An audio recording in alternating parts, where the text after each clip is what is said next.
უკავშირდნენ და ცოცხლად დარჩენილი შვილის დაჭერით დაემუქრნენ. კოდორის ბიჭების მასიური აყვანა და პატიმრება დაიწყო და უკვე ზეწოლა წავიდა ამაზეც, ეს კოდორში ხო იბრძოდა. თითქოს და უბრძანების გარეშე, მაგრამ მე დანამდვილებით ვიცი, რომ ერთ ერთი ჯარისკაცი იქიდან ბრძანების გარეშე არ გამოვიდოდა და ვერც გამოვიდოდა. დარეკეს და მეუბნებიან, რომ ისო რა ქვია, სასწრაფოთო უნდა გამოცხადდესო დღესვეო ნაწილშიო, თორემ მე უკვე საბუთებიო გამზადებული მაქვს პროკურატურისთვისო. მეუთხარი რას ქვია, მიპატიმრებთ აბა და გაბედეთ მეთქი. თქვენ რა არიცით, მეუთხარი რომ ამას ძმა ყავს, უნდა არის დაღუპული და მამა არ აყავთ ამ ბიჭებს. მამის და ძმის გასაკეთებელი ამ ბიჭმა უნდა გააკეთოს მეთქი? და პასუხი რა მივიღე, იცით? ეხლა შენი მკვდარი ცმატირეო. მეორე დღესვე შეურაცხყოფილი შრომკვდარი დედა სენაკში მიდის და ბრიგადის მეთაურობასთან საკმაოდ ხმამაღალი საუბარი აქვს. სწორედ ამის შემდეგ იწყება ნიკიტინების პრობლემები. ვის ამბიციებს შეწირენ ეს ბიჭები? აი ჩემს შეკითხვებს, ჩემს ხმამაღალ რაღაცებს მოყვა უკვე ეს. გამოსვლისთანავე გაისმახმა ეს ქალი უნდა გავაჩუმოთ. პროკურატურა შრომკვდარ დედას 15,500 ლარის დაბრუნებას თხოვს. აინტერესებთ ისიც, რაშიც დახარჯა ოჯახმა თანხა. პირველსავე დაკითხვიდან მიდის, ფული რაში განკარგე, რაში დახარჯე, რა გააკეთე, რა ღირსაფლავი, რა დაგიჯდა დასაფლავება, რა დაგიჯდა 40, რა და საწაიღე, რამდენი დაგჭა თუ არა, სულ ამაზეა აქცენტი. გირაოს 10,000 ლარის გადახდას უკიდურესად გაჭირვებული ოჯახი ვერ შეძლებს. თანხის დაფარვის ბოლობა და 6 თებერვალია. შვიდში კი თამაზ ნიკიტინის გარდაცვალებიდან 6 თვე სრულდება. ნელი მჭედლიძემ არ იცის, შეძლებს თუ არა ამ დღეს შვილის საფლავზე გასვლას. ამ დროისთვის ის შესაძლოა უკვე ციხეშიც იყოს. კანონი სწორედ ასეთ სასჯელს ითვალისწინებს. ახლა კი იმ ადამიანებზე ამბობთ, რომელიც უკვე 7 თვეა პატიმრობაშია. პროფესორ ომარ ქუცნაშვილს დიდი ოდენობით თანხის მითვისება ბრალდება, მაგრამ როგორც ადვოკატები ამბობენ, საქმე თეთრი ძაფითაა ნაკერი. ამ ამბის შესახებ ომარ ქუცნაშვილის შვილმა ერთ-ერთ შეხვედრაზე პირადად მოახსენა პრეზიდენტს, თუმცა მიხეილ სააკაშვილის პასუხი ბუნდოვანი იყო. ჩვენ გვექნება სიძველეები. გაუძლებთ ამ სიძველეებს, ჩვენ ვიქნებით ძალიან მდიდარი და წარმატებული ქვეყანა. ეს 2008 წლის 11 დეკემბერს მიხეილ სააკაშვილის ბიზნესმენებთან შეხვედრაა.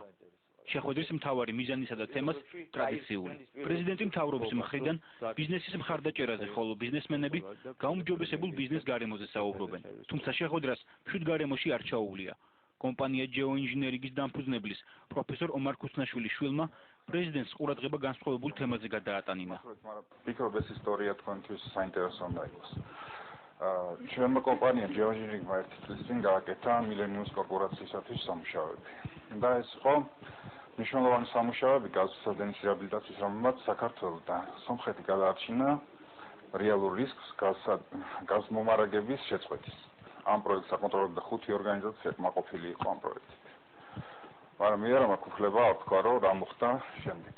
5 თვის წინ დაახლოებით დააპატიმრეს კომპანიის ხელმძღვანელი და მამაჩემი. ეს ნებისმიერი სამართლიანი სასამართლოს პირობებში ძალიან ცხადად გადაწყდებოდა ეს საკითხი. ადამიანს ედავებიან დიდი ოდენობით თანხების მიტაცებას. და ეს არის ეს ტიპის კონტრაქტი, სადაც შეუძლებელია თანხების მიტაცება, იმიტომ რომ ეს არის ფიქსირებული თანხებზე კონტრაქტი და ამაზე ჩვენ გვაქვს MCC-ის ამერიკელების წერილი, რომ არანაირ ხელშეკრულების დარღვევას ადგილი არ ქონია. შეხვედრის ფორმატისთვის მოულოდნელ და უხერხულ კითხვას პრეზიდენტის მხრიდან პროტოკოლური პასუხი მოყვა. ეს რამე არის, რომ ჩვენ პირველი არის შემოგვაქვს ნაფიც საჭურთა სასამართლო და ჩვენ ყველაფერს გავაკეთებთ იმისათვის, რომ სამართლიანობა ქვეყანაში იყოს. ეს ამბავი მაყურებელთა უმრავლესობამ პირდაპირ ეთერში ნახა. თუმცა ალბათ ბევრმა არ იცის, რომ ნაფიც მსაჯულთა სასამართლო საქართველოში მხოლოდ განზრახ მკვლელობებს განიხილავს.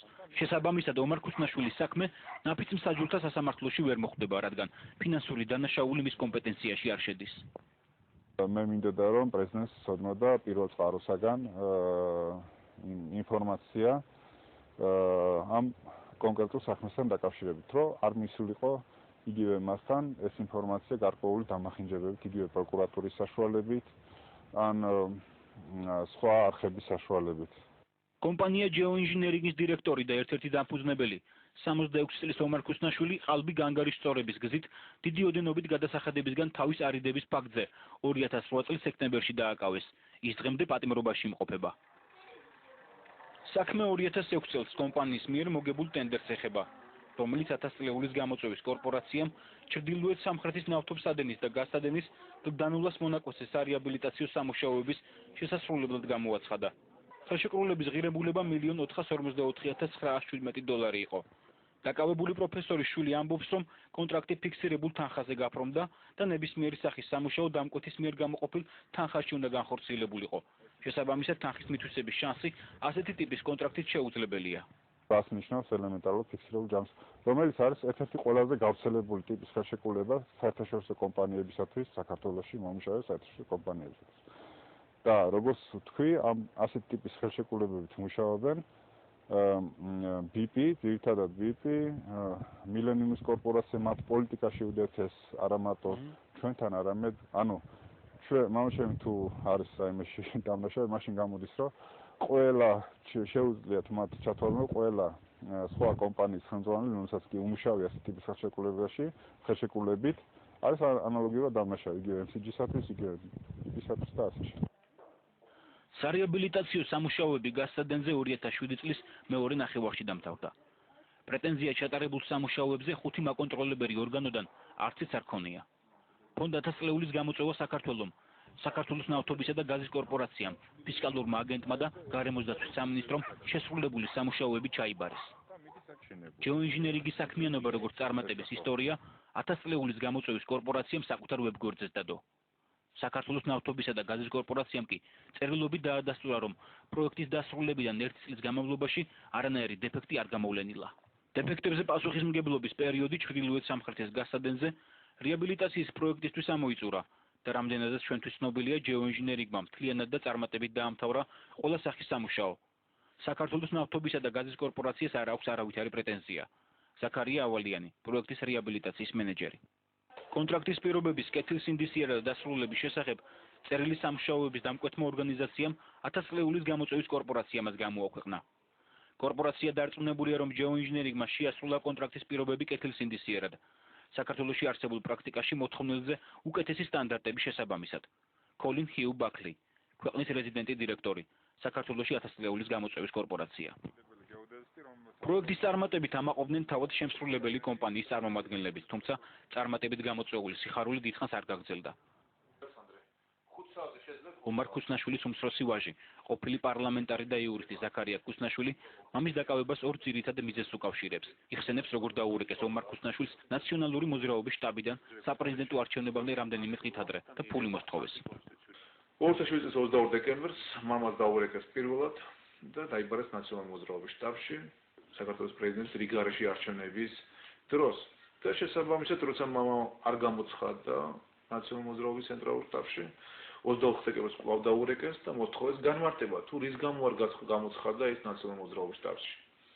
მამამ უთხრა, რომ ის არ დადის არც პოლიტიკური პარტიის ოფისში და თუ რამე საქმეებს შეუდეთ მასთან მიგვცადეთ. რა თქმა უნდა, ის მის შეკითხვა, რის გამო იბარებდნენ მამას, ან შეიძლება დაებარებეთ მამა ნაციონალური მოძრაობის შტაბში 22 დეკემბერს. შემდეგში განვითარება მოვლენებმა ჩვენ დაგვარწმუნა, რომ მამას იბარებდნენ ფულისთვის და გაფრთხილებისთვის, რომ მას ან ფული მიეტანა, როგორც მიატანია ძალიან ბევრ მეწარმეს რიგარის საპრეზიდენტო არჩევნების წინ და როგორც პრეზიდენტმა ბრძანა მილიარდზე მეტი დაერდა სწორედ ეს არჩევნები აი ამ შეტერების გზით შეგროვილი ფულის ხარჯზე, ან იბარებდნენ იმის გამო, რომ გაეფრთხილებიათ შვილის საქმიანობის გარშემო. დაკავებულის ოჯახი ყურადღებას კიდევ ერთ დეტალზე ამახვილებს. ომარ ქუსნაშვილის საქმეზე პროკურატურის 18 გამომძიებელი მუშაობს. და იმდენად ფრთხილობდნენ, რომ რამე არ გამოპარვა